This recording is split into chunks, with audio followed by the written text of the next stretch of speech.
জহির রায়হান ছিলেন একজন প্রখ্যাত বাংলাদেশী চলচ্চিত্র পরিচালক, ঔপন্যাসিক এবং গল্পকার। তিনি 1935 সালে ফেনী জেলায় মেজিপুর গ্রামে জন্মগ্রহণ করেন। ভারত বিভাগের পর তিনি তার মা-বাবার সঙ্গে নিজ গ্রামে চলে আসেন। পরে 1950 সালে তিনি আমিরাবাদ উচ্চ বিদ্যালয় থেকে ম্যাট্রিক পাশ করেন এবং ঢাকায় এসে কলেজে ভর্তি হন। তিনি আইএসসি পাশ করে ঢাকা বিশ্ববিদ্যালয়ে ভর্তি হয়ে বাংলায় স্নাতক ডিগ্রি লাভ করেন। তার আসল নাম ছিল জহিরুল্লাহ। ছাত্র জীবনে তিনি লেখালেখিতে আগ্রহ প্রকাশ করেন। 1362 বঙ্গাব্দে তার প্রথম গল্প সংগ্রহ সূর্যগ্রহণ প্রকাশিত হয়। তার লিখিত বইগুলো হচ্ছে শেষ বিকেলের মেয়ে, হাজার বছর ধরে, আর এক ফাল্গুন, বরফ গলা নদী ও আর কতদিন। তিনি 1970 সালে প্রকাশিত ইংরেজি পত্রিকা দ্য উইকলি এক্সপ্রেস প্রকাশের উদ্যোক্তা অন্যতম। 1961 সালে তার পরিচালিত প্রথম চলচ্চিত্র কখনো আসেনি মুক্তি পায়। তারপর একের পর এক নির্মিত চলচ্চিত্র মুক্তি পেতে থাকে।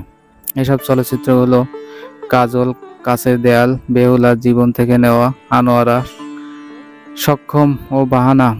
জীবন থেকে নেওয়া ছবিতে প্রতীকী ও কাহিনীর মধ্যে দিয়ে পাকিস্তানের স্বৈরাচারী শাসকের চিহ্নিত করা হয় এবং জনগণকে পাকিস্তানি শাসক গোষ্ঠীর বিরুদ্ধে প্রতিরোধ গড়তে উদ্বুদ্ধ করা হয়। জহির রায়হানের উর্দু ছবি সক্ষম ছিল পাকিস্তানের প্রথম রঙিন ছবি। তিনি 1961 সালে চলচ্চিত্র অভিনেত্রী সুমিতা দেবীর সঙ্গে বিবাহবন্ধনে আবদ্ধ হন এবং 1968 সালে অপর চলচ্চিত্র অভিনেত্রী সুসন্দাকে দ্বিতীয় স্ত্রী হিসাবে গ্রহণ করেন।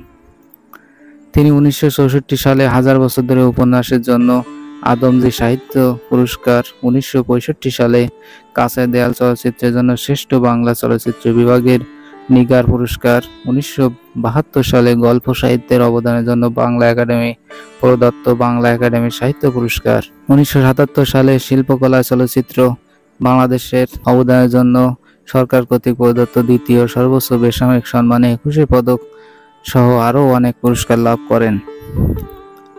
1971 সালে 30 ডিসেম্বর তার বড় ভাই বুদ্ধিজীবী শহীদুল্লাহ কায়সারকে ঢাকায় মিরপুরে খুঁজতে গিয়ে তিনি আর কখনো ফিরে আসেননি।